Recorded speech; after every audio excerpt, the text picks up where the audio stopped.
আসসালামু আলাইকুম রহমতুল্লাহ বরকাত। আজকে আপনার সাথে কথা বলবো কাতারে প্রাইভেট সেক্টরে যে হসপিটালগুলি আছে এগুলিতে চিকিৎসা নেওয়া প্রবাসীদের জন্য অনেক ব্যয়বহুল।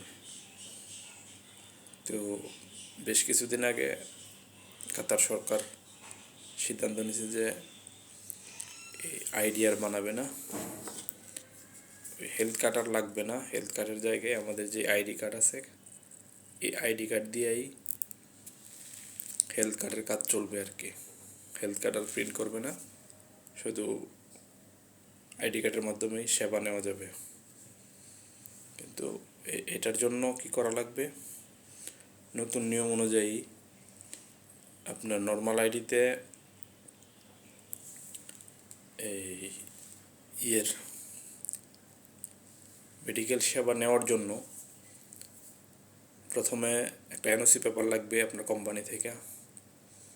ওই এনওসি পেপার নিয়ে আপনার কোম্পানির সিআর, রুকসা, কম্পিউটার কার্ড আর এনওসি পেপার, আপনার আইডি কপি, এই 4টা জিনিস নিয়ে যদি সালোয়ার উঠে যান আর 100 টাকা পেমেন্ট করেন, আপনার আইডিতে ওরা হেলথ কার্ড ইস্যু করে দিবে। এটা অনেক সহজ হয়েছে, যারা জানেন না তাদেরকে জানাই দিবেন। এনওসি নিয়ে গেলে কোম্পানির মন্দুব যাওয়া লাগবে না, ক্যান্ডিডেট নিজে এটা করতে পারবে ইনশাআল্লাহ। আসসালামু আলাইকুম রহমতুল্লাহ বরকাত।